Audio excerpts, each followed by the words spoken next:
The views and opinions expressed on any program are those of the producers and/or the persons appearing on the program and do not necessarily reflect the views and opinions of FRC Media, Bristol Community College, or the City of Fall River.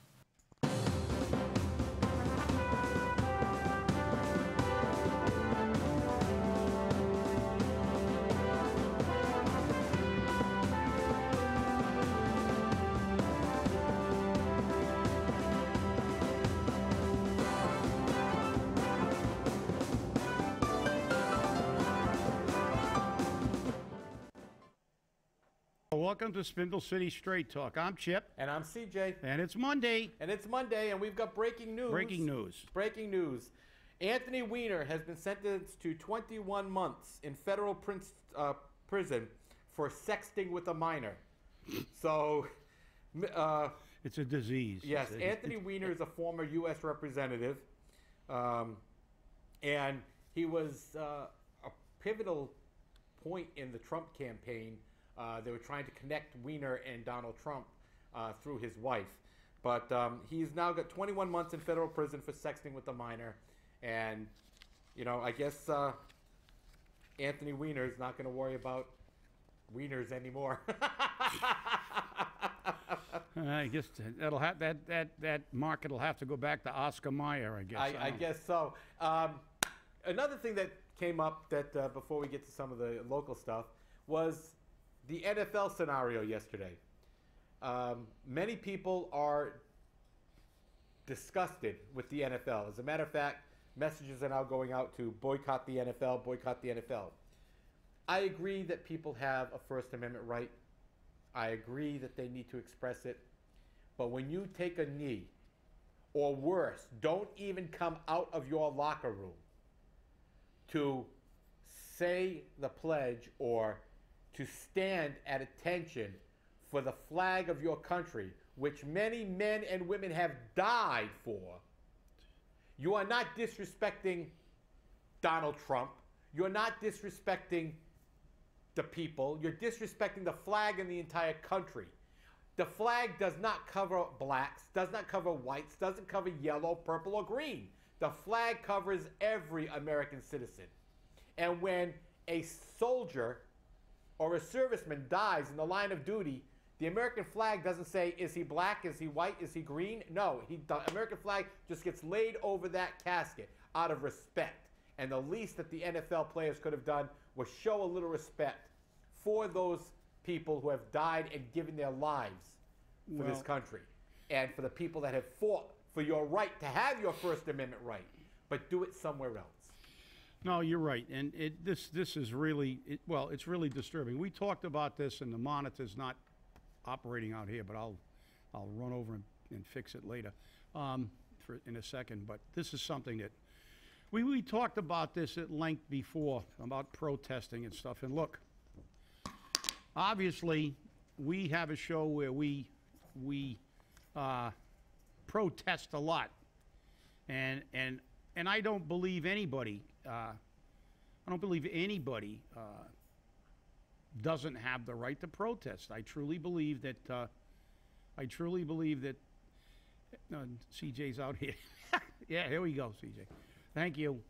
I truly believe that it's not only a right; it's an obligation for people. And you know, more than once I've quoted Theodore Roosevelt's speech when he said that the American people not only have a right to criticize the president, but they have an obligation to do so. And also they have an obligation to say when they do something right. But that's part of the American, and you know, this is the problem. The problem is this country, we've lost sight of what that means. It means you can disagree vehemently with government policy. You can disagree with what Trump said. There are people who think what he said was 100% right, and other people who think it is 100% wrong. There are people who believe in everything from neo-Nazism to far ultra-left liberalism. And that's their right in this nation. But it seems that our society as a whole has forgotten something very important. I don't think anybody would have, well, I mean, I'm sure people would have been a little upset, but if they would have directed their ire at Donald Trump, if they had, Donald Trump's a turkey on their helmet or something like that, that would have been a protest against the individual. But what they're forgetting is that flag and all the blood that flag has taken to preserve it represents a principle that allows them to do just that. And it allows them the right to be upset with the President of the United States or anybody, a city councilor, a mayor, your next door neighbor. It doesn't matter.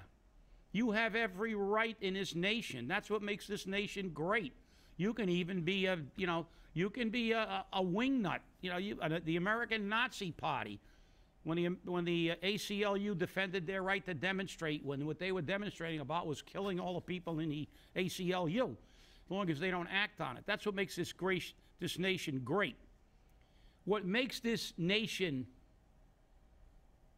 not great is when politicians and individuals with their own particular agenda divide us. This nation is called the United States of America. There are soldiers of every race, color, and creed in Afghanistan today fighting for that flag. There were members of every race, color, and creed that have fought for this nation throughout its history. People with drastically different political views. But they all understood one thing. They were fighting for that right to be different. They were fighting for that right to be able to speak without any retaliation, to speak out against the leader of their nation without fear of retaliation. Try that in North Korea. Take a knee in North Korea. Take a knee in Iraq or Iran. See how long you last. That's what these people fail to see. This country has become the divided states of America. Everybody's broken up into little groups. The Latinos, the blacks, and okay, ethnocentrism, staying with your own, is a sociological reality. But the fact is that we all have to come together. We come together during times of catastrophe like they did in Mexico. I don't think the people digging people out of the rubble in Mexico worried about if the other person was a Republican or a Democrat, a conservative or a liberal, or whatever label you want to put on. Black, white, or Latino. They didn't care. Black, white, Latino, anything. They didn't care. That's right. The fact is that what they did was come together. This nation has become the divided states of America, and it's intentional because they know we lack the power to change our government when we do this. When they begin to break people up into little groups, we lose our power. Because we have to be united in the fact that we're going to preserve what makes this nation great. The ability to dissent, the right to be different. And different people can come from different backgrounds and defend that right. And that flag, our flag, is the symbol of that right. That's right. And the reality is, look, all we have to do is look at Ireland years ago, Northern Ireland. People will always find a reason to dislike each other and kill each other. People in Northern Ireland were the same nationality, the same color, fundamentally the same people. But they killed each other over religion. Remember that song, Imagine, by John Lennon? So many years ago, and he hit it right on the head. That song was about dividing people with things. Religion, political views. And you have every right to have a different view, but we should be united on one thing, that we live in a nation that allows us to be divided on issues, but we have to be united as a people. And that flag is a symbol of that, and it's a travesty. And every single one of those players should realize that. They should have enough intelligence to realize, I don't care if you protest Trump. I don't care if you walk down the middle of the street. But the protest against our flag and our national anthem, a flag and an anthem that allows you the right to make $40 million a year for playing a game while people are working 3 jobs to pay their electric light bill, and you're complaining? Yeah, you can complain about issues. You don't condemn a nation. You don't condemn what this nation is because you don't like who leads it. That's the action of a 5-year-old child who every time they get what they want says, I love you. And when they don't get what they want, they say, I hate you. Yesterday was a disgrace to America, and those owners who supported it, who then go to their states and look for subsidies to build their stadiums, are a disgrace. They're an insult, and they insulted every single man and woman who ever put on a uniform. Who was the only guy on the Steelers to walk out and salute the flag? A U.S. Army Ranger who served this country in combat with people of every color, race, and creed. Yesterday was a disgrace. It was not, as they try to say, this is their right in America. Yeah, it's their right in America not to be happy with Donald Trump, not the flag and the anthem, because the flag and the anthem gives them that right. Because if they're in any other country, they'd either be in a gulag or they'd be lined up in front of a firing squad for what they did, and they don't realize it. That's the tragedy. So obviously, I'm not happy with it, and I'm boycotting the NFL. Yeah, and that's what they're saying now. Boycott the NFL. I'm not going to watch any more games. To hell with them. They're gonna take a knee. They're gonna take a knee with the anthem. Let them walk out in the middle of the. Not even come out. Yeah, let them walk out with signs all over the place. I hate Trump, or I hate this, or Black Lives Matter, or Purple Lives Matter. I don't care. We're protests. We're peace symbols. You remember that, CJ? We remember the era when people were wearing peace symbols during the Vietnam War. Free love. Yeah, that's right. Free love. Oh, peace symbols. Well, okay, right. They had every right to do that. But the fact is, to not, they should do just the opposite. They should be honoring that flag. They should be saluting that flag because it's giving them the right to do what they're doing. And so direct your anger, direct your ire at the policy or the individual. Do not condemn a nation, the greatest nation in the world for personal freedom, because you're upset with the president. That's called inappropriate affect in psychology and projection. Let's focus on the right thing, not on, let's not throw out the baby with the bathwater. Well, what's very interesting is the fact that, rumors came out that, in the NFL rule book, page 62 and 63, they're required to stand at attention on the sidelines and salute the flag. That is actually wrong. There is no rule in the NFL that requires them to salute the flag. None. They have nothing in the NFL that requires that they salute the flag or that they stand at attention for the national anthem. I think that's a bigger disgrace. Well, it's true. But you know why it's not there, though? Because you shouldn't have to have a rule that says you have to do it. You shouldn't have to have a rule, but you should know better. You know something? You just reminded me of something. A good friend of mine, Ernie Imbo, who's moved to Arizona, who was a drill instructor in the Army, was in the Navy, drove a patrol boat in Vietnam. A very good friend of mine. Good guy. His son still lives in Fall River. He's on a fire department. He used to run a leather and shine shop down on North Main Street.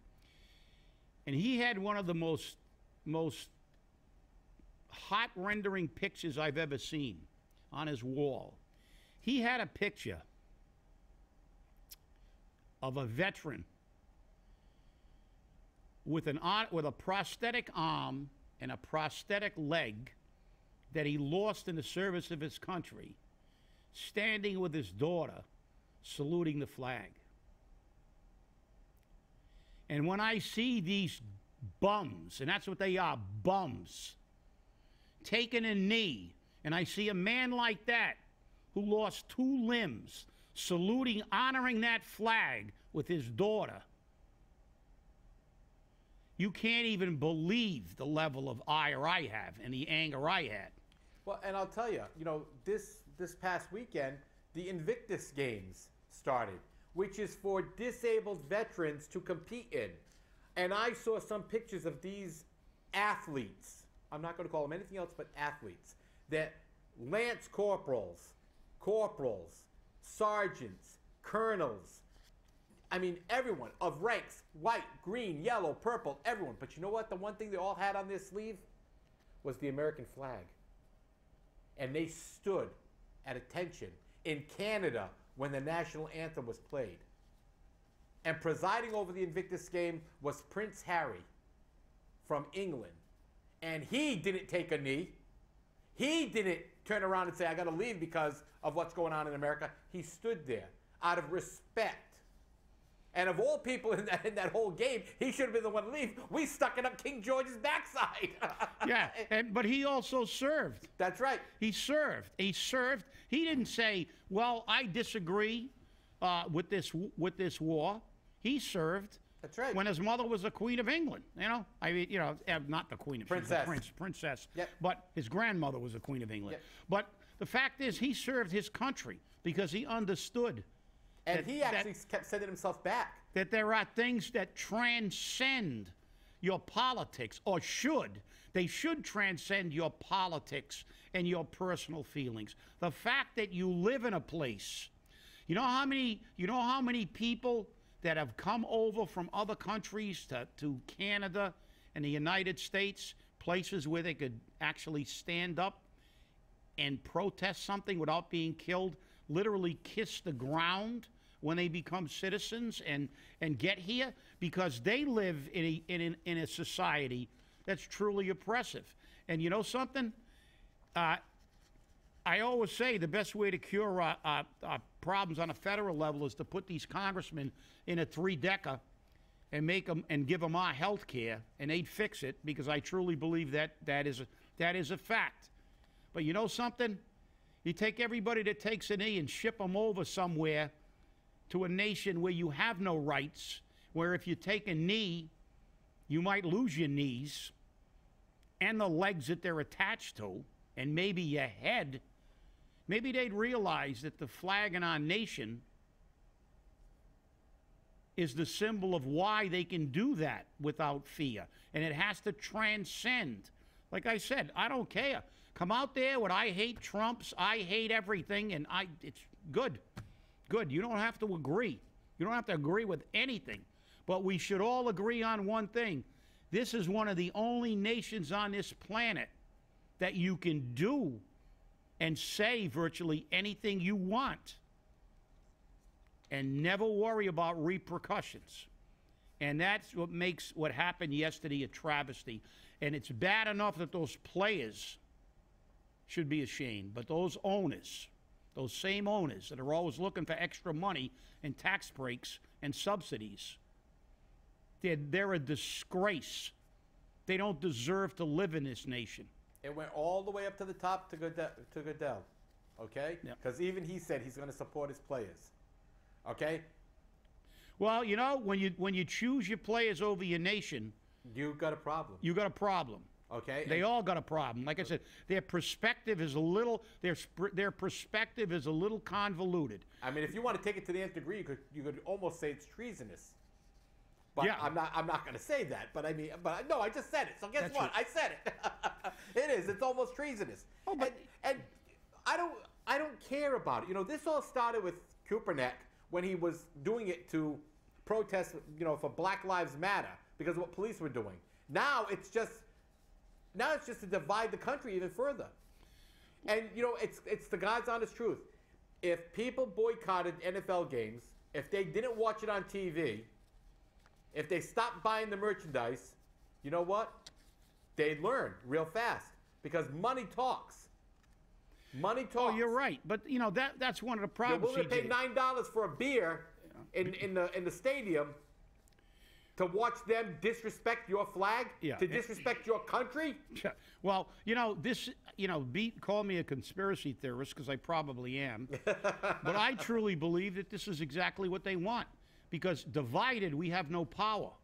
When we unite, then we have the power. This is how Trump fundamentally got elected. They divided everybody into little groups.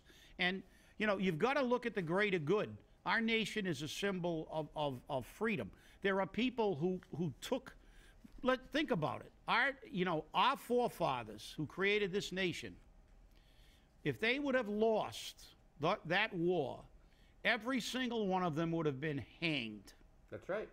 And yet, in order to get the freedom that we have, in order to create these documents like the Declaration of Independence, you know, and the Constitution of the United States. You know, people died, and soldiers have died throughout history for this nation. And as I said, I'm reminded again, and going back to that picture, and every time I get emotional when I think about it. When I saw that picture of that man with an artificial arm and an artificial leg, saluting the flag proudly with his daughter holding his hand.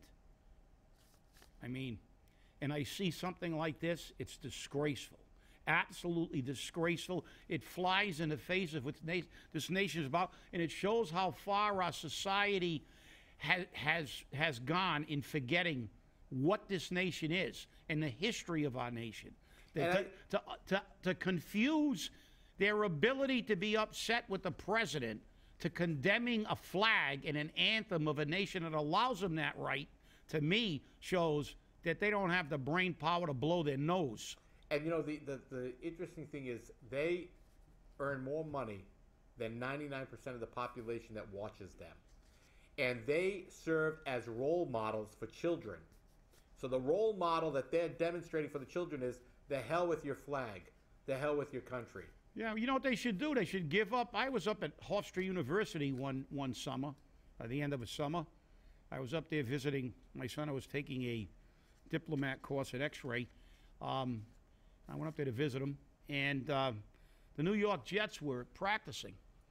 And I watched all those players coming in to preseason practice, every single one of them driving a Mercedes SL 500 convertible, and rings that cost more than my house, and watches that cost more than my house. You know, if they're that concerned, why don't they donate their salaries to organizations and political action committees to change our government? No, they want to take a knee. They're not taking a pay cut, though. Yeah, they're like taking a knee. Sounds like our politicians at Fall River. They're not taking a pay cut. Yeah, exactly. Sounds like our politicians at Fall River, I'll tell you. Well, I'll tell you, I think, you know, enough said, because, you know, my blood pressure probably won't go down for a month. Yeah, we just spent 24 minutes on that. I know. And believe me, it's not anywhere near enough. It's not. It's definitely not. So, Mark Dion, of course, welcome to the rail trail. Enjoy the turtles, swamps, and ineptitude. He opens it with, anybody can screw something up, and badly, but to screw things up the Fall River way requires government participation.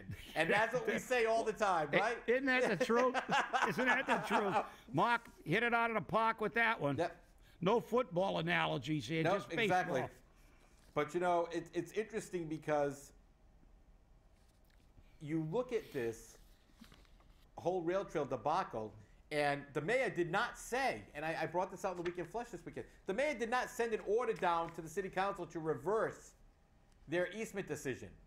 He sent it down for them to send it to committee to discuss it. Discuss it is the pleasant way of saying, I don't care.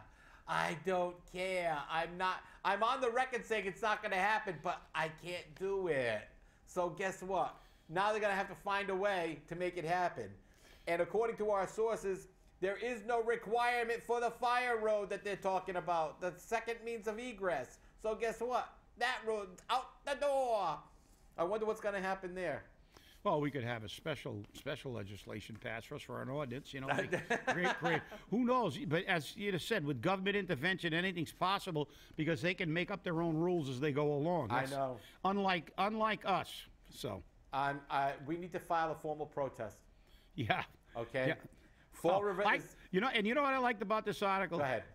When he talked about, about people being having dual incomes in other places that, like, Barrington. Right. And with, and families that are dual income. And he said, oh, and by the way, quote, dual income, unquote. I don't mean you lift boxes at Amazon and your wife makes coffee at Dunkin' Donuts by dual income. I mean that your wife is an administrator in a suburban school system and you are a realtor specializing in houses that are not in Fall River. I'll tell you, Mark, I love it. I really do. I love it. Well, we need to start filing formal protests.